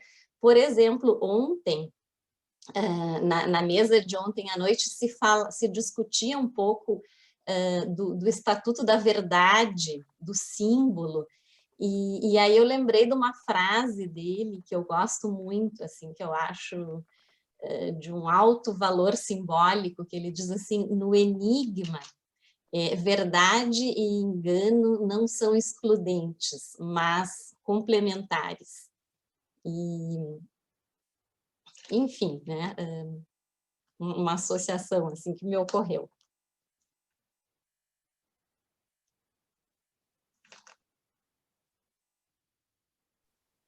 Obrigado, Luciana. Depois, Augusto, tu me coloca aí, Augusto, por favor, quero isso Agora, mas Luciana me lembrou um fato. Posso falar agora ou não? Pode sim. Eu acho que a Cassara Denise, né, que fez as transcrições, que a Luciana acaba de lembrar, né, que foi um trabalho hercúleo, como diria Freud, né? Eu acho que também, né, é muito bem lembrada pela Luciana, né? Ela fez um trabalho que colocou, né, à disposição da instituição, né?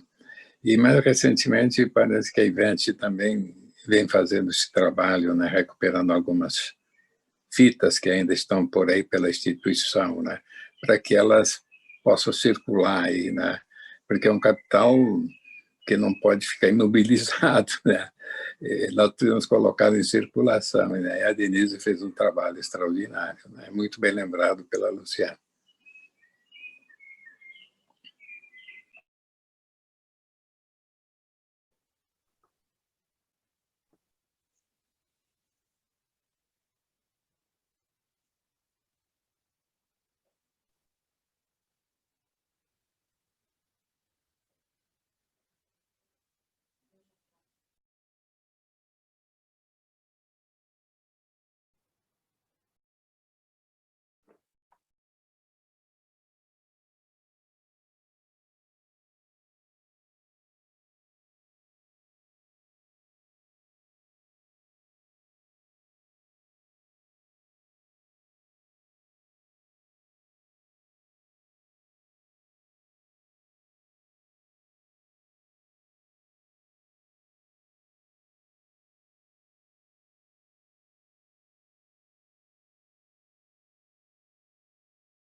Eu vou me inscrever. Estamos com tá bom agora. Eu ia perguntar o que houve, né? Parece que o meu mal-estar aqui com as máquinas teria contaminado, descontaminado, né? Esse minuto de silêncio, será que foi parte da homenagem? Ok. Acho que pode ser também, né, Francis? Eu queria comentar, né, que o Fischer falou, que eu achei muito interessante, assim, né, que o escritor usufrui de um prazer particular, né? Eu fiquei pensando um pouco nisso, e também no que tu dissesse, né, Fischer, de que, se eu entendi bem, né, da tua fala, assim, mas de que não seria exatamente um revelar, né, do escritor através dos seus personagens, mas de que evidentemente há um diálogo aí, né, mas eu fiquei pensando um pouco além, né, de que o escritor usufrui de um prazer particular, o escritor criativo, né, ele tem uma capacidade também particular que é de dar vida a muitas vidas, né? Então não é um simples revelar-se, né? É fazer nascer muitas vidas também, né? Mas enfim, se pudesse te escutar um pouquinho também mais nesse sentido, assim. Pois é, tem muita coisa. Professor Fischer, só um minuto. Eu escutei o Garcia Rosa falar que ele, ironicamente, né, na criar os personagens, ele se sentia Deus, ironicamente. Ele disse, ironicamente, isso, só para acrescentar no Bom, talvez isso, essa ideia de dar vida, né, Francisco, ele também. Não, tem muitos aspectos. O que eu estava contando era, em primeiro lugar, um depoimento de leitor, né, que eu leio assim, pensando sempre nisso, né, e aí, enfim, mencionei aquela história do Bakhtin, de que não há uma relação direta e nem uma relação determinística, né, entre a vida do escritor e o mundo que ele cria, mas o Bakhtin usa essa expressão, o eixo de valores, né, que está no mundo da ficção, de alguma forma conversa com o eixo de valores, ou seja, com o conjunto de valores, sei lá como chamar, ideologia, enfim, do escritor, né?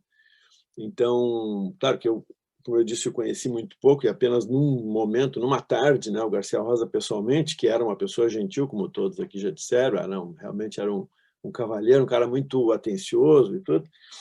E isso, por exemplo, é um valor no sentido do eixo de valores que está presente no livro dele na figura do Spinoza, né? Assim como Spinoza era um cara incorruptível, como foi lembrado aqui antes, né? E era um cara muito corajoso. Eu gosto muito do Spinoza, da pessoa do Spinoza, do Baruch Spinoza, né? Do Benedito Spinoza. Sabe que ele era um polidor de lentes, né? Ele fazia lentes. A profissão dele era esse, ele era como se fosse um fazedor de óculos, né? E é uma metáfora maravilhosa, né? Porque um fazedor de lentes é um cara que nos ajuda a ver com mais precisão e tal.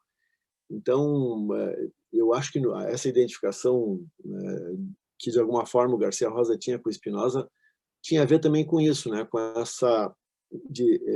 esse gesto de dar a ver, né? Ou de esclarecer a visão, né?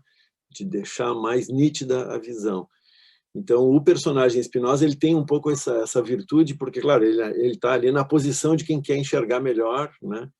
Mas, ao mesmo tempo, ele tem esse aspecto, falando agora sobre a coisa do Deus, né, da criação de personagem, ele tem o personagem Spinoza, ele me dá uma sensação bacana, assim, de que, enfim, nele é possível que o Garcia Rosa tenha depositado uma parte, pelo menos, por exemplo, do seu gosto pela leitura. O Dickens, por exemplo, que foi lembrado pela Denise ali como sendo uma leitura forte dele, é uma das leituras do Spinoza, né?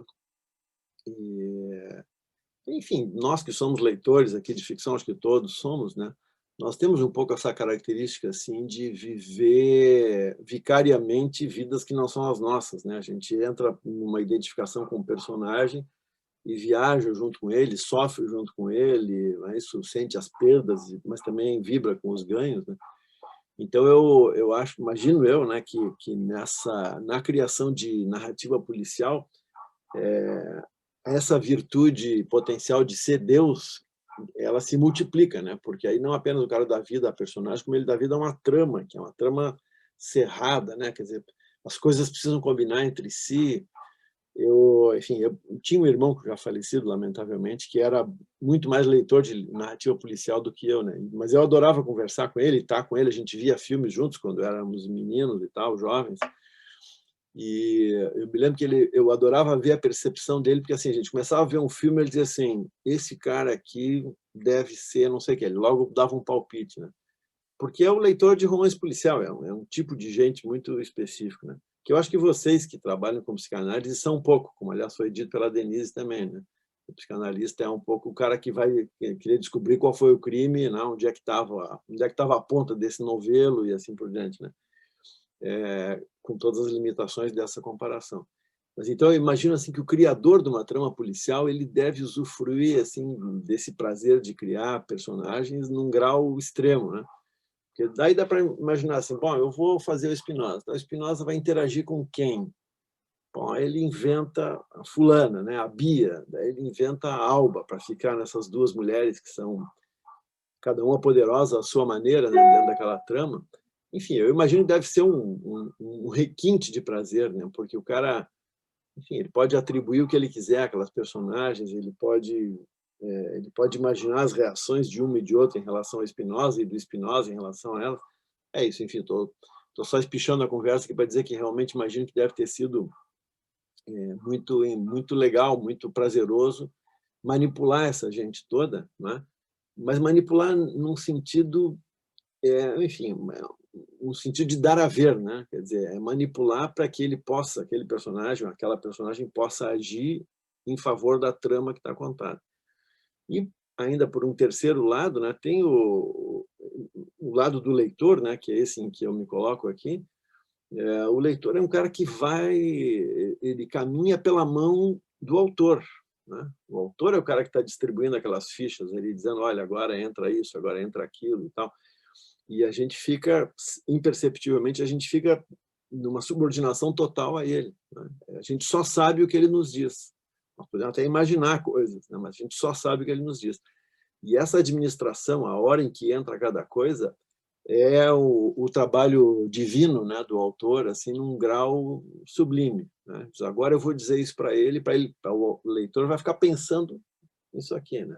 Mesmo, por exemplo, para criar uma pista falsa, né? Para criar um derivativo de uma narrativa policial também é preciso ter essa virtude da manipulação, né? Enfim, é isso. Não sei se eu respondi a tua questão, que nem bem era uma questão, era um comentário, né? Sim, Fischer, inclusive, assim, né, tu lembrou teu irmão, eu fui aluna do teu irmão, então me trouxe boas lembranças também, assim, né, mas falando um pouco do livro também, né, assim, quem não leu, leia, porque o final é de tirar o fôlego, assim, né, então também acho que é uma, né, assim, essa experiência, né, muito interessante. Aliás, tem uma cena de sexo, vou dar esse spoiler aqui, né, não é essa que me refiro, Tem uma cena de sexo que é inesperada por vários motivos, mas acho que especialmente porque o livro não é muito sensual, digamos, né? E tem algumas possibilidades sensuais e tal, mas essa cena é realmente poderosa. Aí de tirar o fôlego, como ele deve ter vibrado na hora de criar aquilo ali. Assim, exatamente. A mão aqui e deixar esses personagens. Exatamente.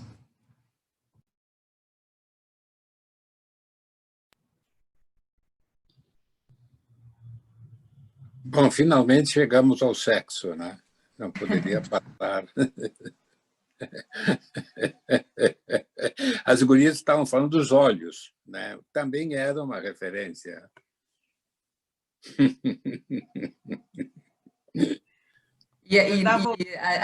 Tem essa cena salva a vida, né? Salva a vida, né? Então é interessante. Bom, acho que agora todo mundo que não leu vai querer ler, né?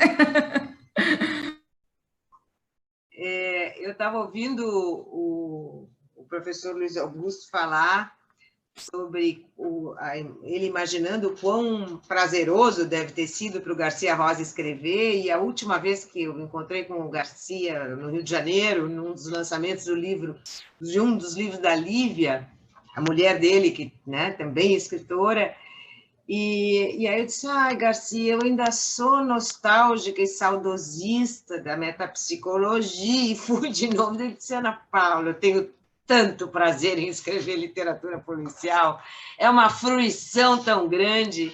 E a gente até às vezes comentava que o gênero da literatura policial, muitas vezes na literatura, nem era, né, considerado um gênero, como é que eu ia dizer, tão nobre, enfim. E eu acho tão interessante, né? E ele falava do grande prazer que ele tinha com a escrita policial e do retorno que ele tinha. Então, realmente, ele comentava sobre isso, né?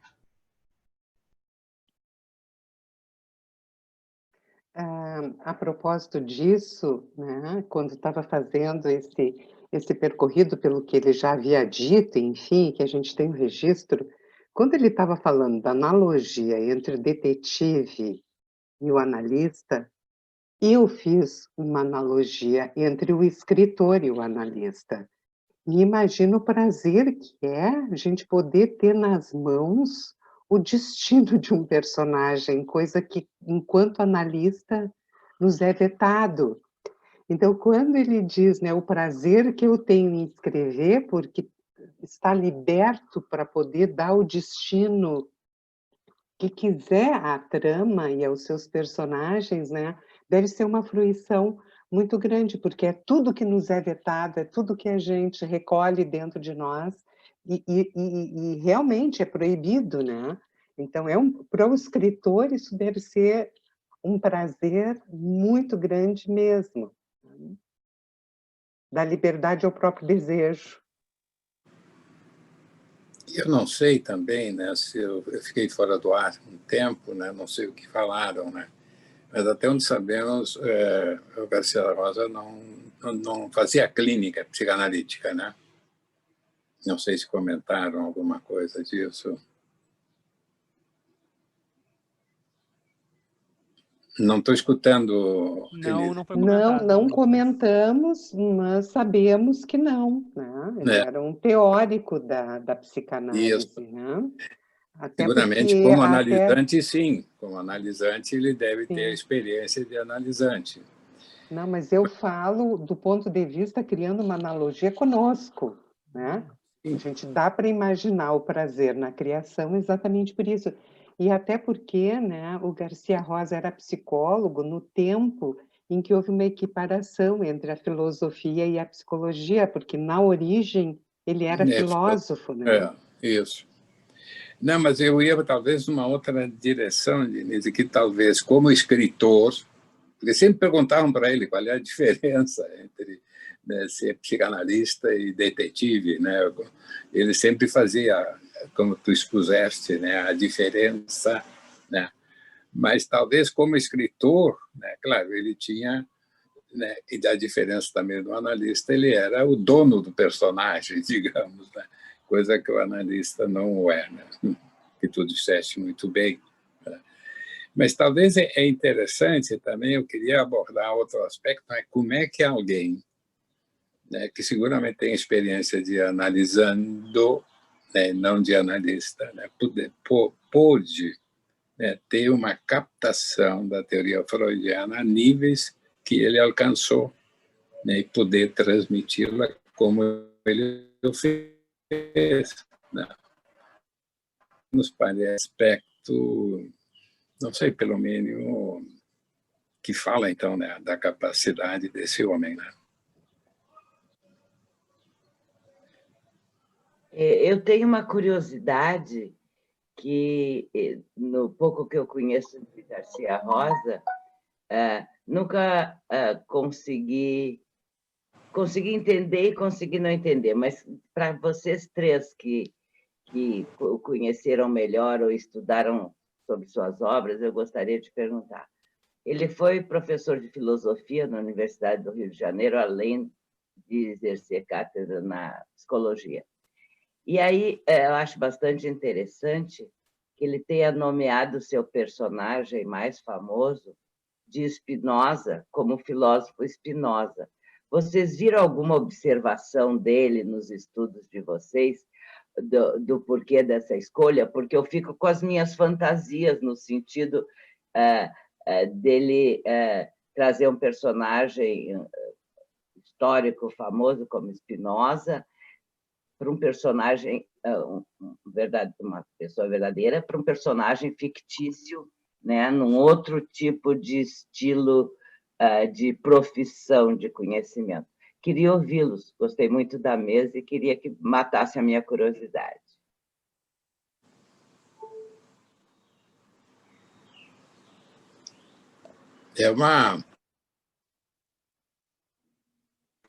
Os maestros, né? A pergunta sempre é melhor que a resposta.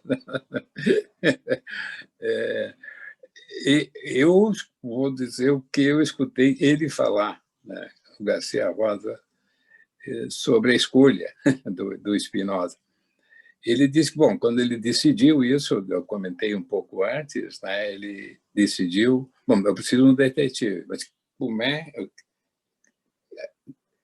como é que eu vou chamá-lo? E disse que apareceu Spinoza na cabeça dele, né?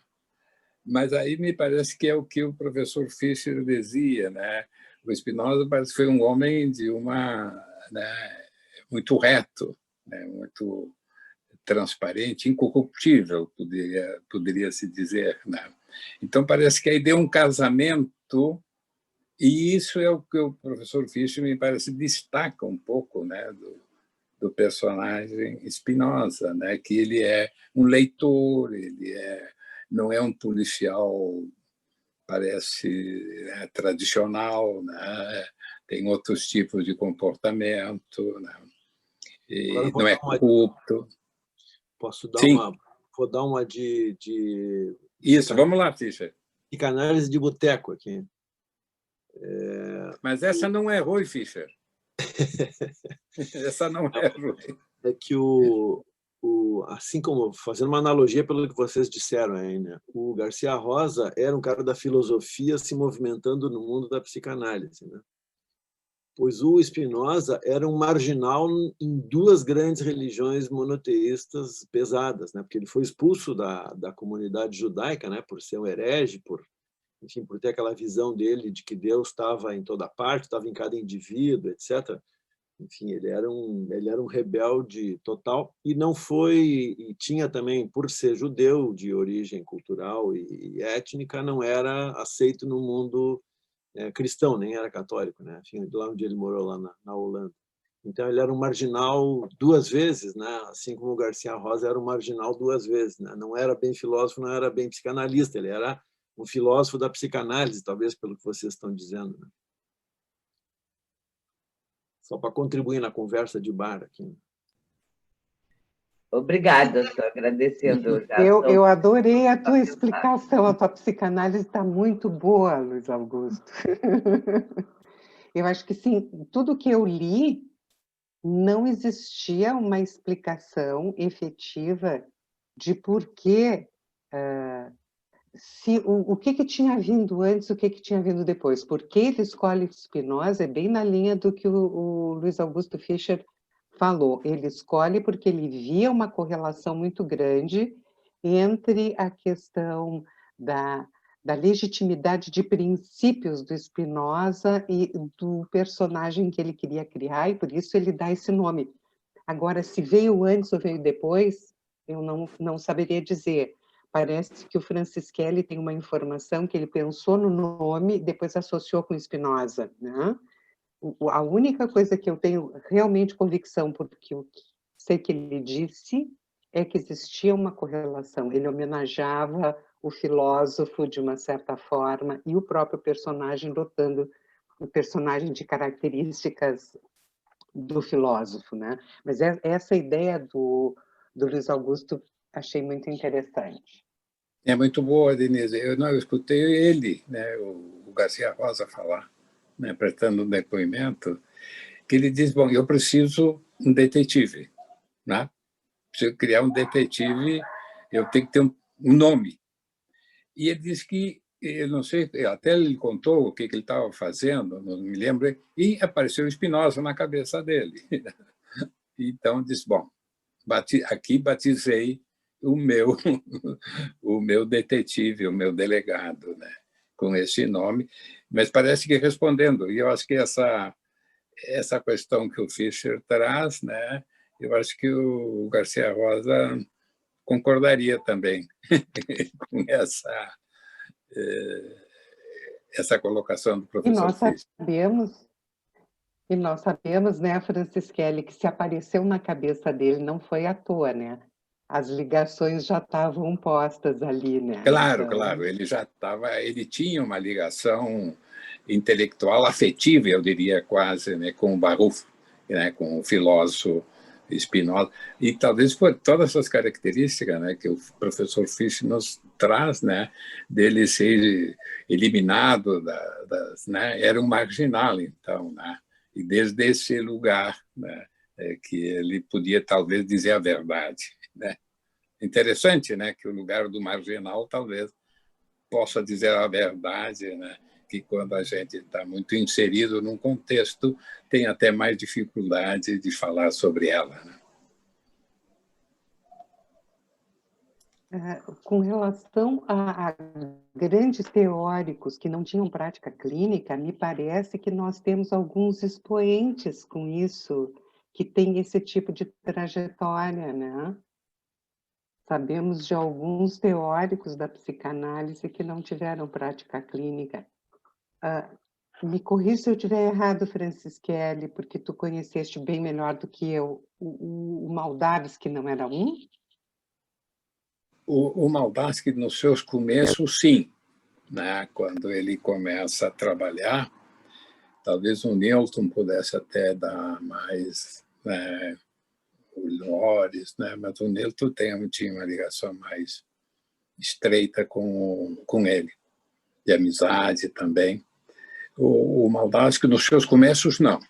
Nos seus começos, com segurança, eu poderia sustentar que não. Mas depois de toda a temporada dele no CEP, né, que foi uma longa temporada, que foi um outro, né, bem lembrado também, que trabalhou com a gente, né, mas trabalhou de uma maneira diferente com a gente no CEP. Não foi nada que ver assim com a ligação do Garcia Rosa, né? É outro capítulo, outra história. Na minha visão, claro, ele, no final, né, nem tanto no final, ele começou a clinicar.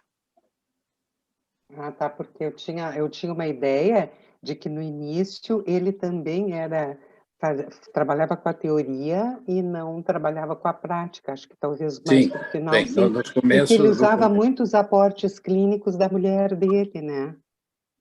Sim, porque ela também ministrou muitos seminários, né, na nossa instituição lá, que era assim, né? Inclusive ela fez formalmente a Associação Psicanalítica Argentina, né? Formalmente. Mas ele, no final, sim, no final, a Denise, ele atendeu até amigos da gente, né, que prestaram depoimentos públicos, né, de sua análise com ele. Pessoal, posso falar?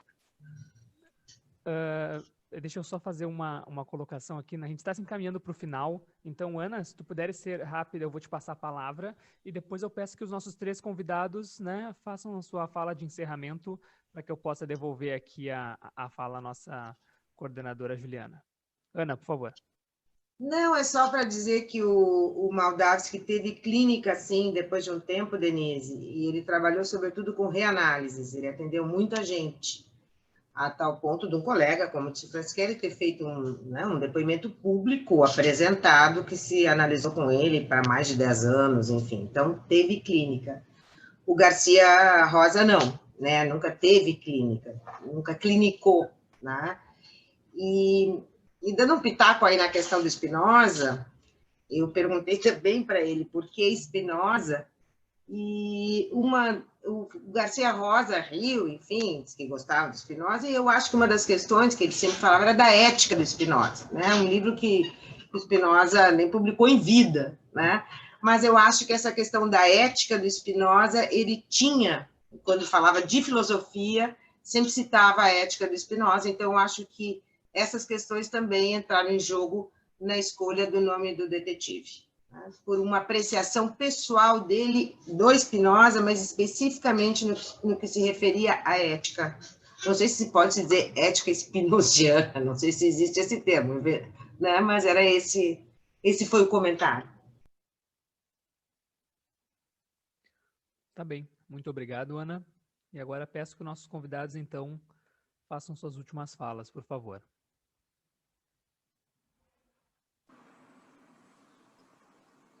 Bem, como o tempo...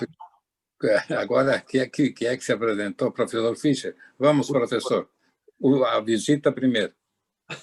Tá bom, obrigado. Não, queria só agradecer a atenção de vocês aí, agradecer pelo convite, porque sempre é bom, cara, eu me sinto muito feliz, assim, de conversar com gente que não é da mesma, não é louco da mesma enfermaria que eu, é louco de outra enfermaria, né? É bom para a gente sair um pouco do lugar e ouvir outras coisas, né? Então, é isso. Só quero agradecer muito o convite e a paciência de vocês, tá bom? Obrigado. A gente que agradece. Eu vou deferência, né, ao nosso presidente, né? Depois eu dou uma palavrinha. Gente, o que eu queria dizer é muito singelo e para finalizar, né? O Garcia Rosa foi um achado e, se depender de nós, nunca será perdido. Obrigada. Eu gostei eu ia falar da paróquia, né? Mas o professor Fischer me deu uma nova dica, a enfermaria, né? Tem enfermaria dos loucos, enfermaria dos não loucos. Gostei dessa imagem também. Foi um achado, né? Foi um acontecimento, como diria Bourdieu, não sei como é que é o nome do filósofo francês, né? Me ocorre agora nesse momento. Mas eu queria destacar, né, lembrar, né, de fazerem essa homenagem, né, me parece que é um marco importante, né, e que o espírito, né, do Garcia Rosa nos acompanhe sempre, né, dentro dos anos, né, infinitos que a nossa instituição terá seguramente. Muito, como eu disse, né, não sei se eu era a pessoa que devia estar aqui, os descobridores do Garcia Rosa que trouxeram para a nossa instituição, o colega o Cassal e a Ana Maria Monteiro, talvez ele é que deveria estar aqui, mas ele, conversando com ele, disse que ficaria bem que a gente estivesse aqui, e então nós agradecemos o convite e que perdure, né, esse espírito do Garcia Rosa no CEP-DPA. Muito obrigado. Muito obrigado aos três, obrigado à participação de todos. Devolvo agora a palavra à Juliana Vitória, que vai fazer o nosso encerramento de hoje. Assim, só antes de encerrar, Francisquelli, só para... O Cassal foi lembrado por nós e foi convidado, ele não se sentiu à vontade nessa modalidade online, de estar presente aqui, então, só para poder te dar essa resposta, tá? Então, mas de qualquer modo, eu quero agradecer imensamente ao Fischer, a Denise e ao Francisquelli, que nos ofereceram uma mesa que fecha a nossa Feira do Livro Psicanalítico com chave de ouro, e obrigada a todos que estiveram conosco nesse mês de outubro, pensando, dialogando sobre psicanálise, literatura e cultura. Eu quero também agradecer e nomear a comissão da Feira do Livro, que é composta pelos colegas Ana Peroso, Augusto Paim, Cláudio Carvalho, Fernanda Vial, Lorete Matos, Margarida Lima, Maria Eliane Dutra e Micaela Machado. Todas as mesas, temas, convidados e organização da nossa feira foram fruto do nosso trabalho conjunto. Eu passo a palavra agora à nossa presidente, Denise Souza, que vai conduzir um brinde, então, pelo 36º aniversário do CEP. Obrigada a todos, pessoal. E antes de encerrar, eu gostaria de pedir uma salva de palmas para essa mesa, eu acho que isso movimenta, assim, as emoções, né?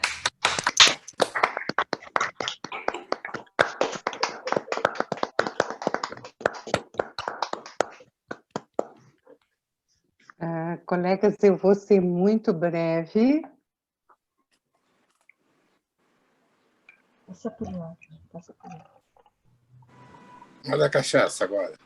Peço Obrigado. a vocês que, se tiverem um espumante por perto, por favor, nos acompanhem. Já está no copo.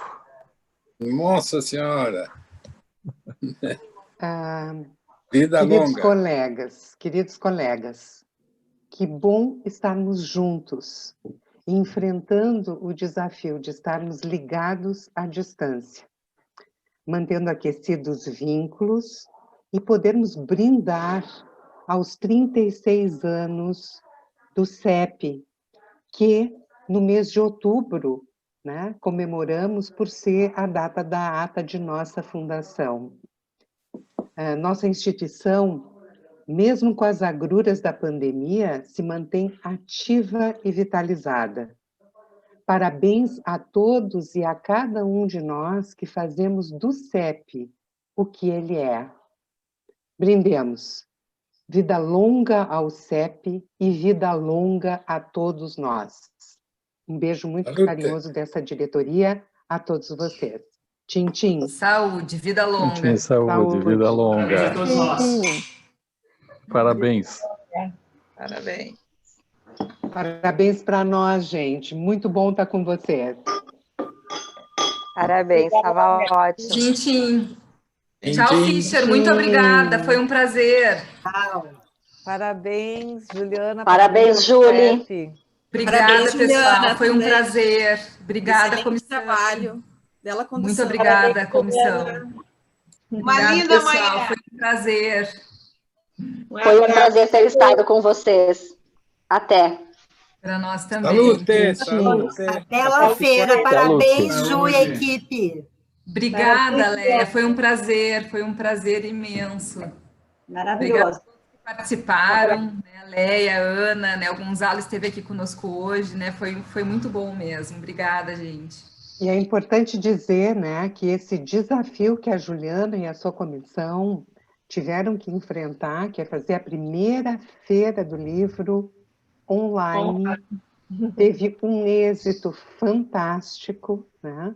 Foi feito com primor, com carinho, com competência, e teve esse poder de nos reunir, né, ao entorno dessa atividade, nos aproximando, aquecendo, mantendo aquecidos os nossos vínculos. Muito obrigada, Juliana e a comissão. Realmente. Não, nós que agradecemos. Foi excelente. Foi uma alegria. Foram dias muito alegres e cheios de vida para todos nós.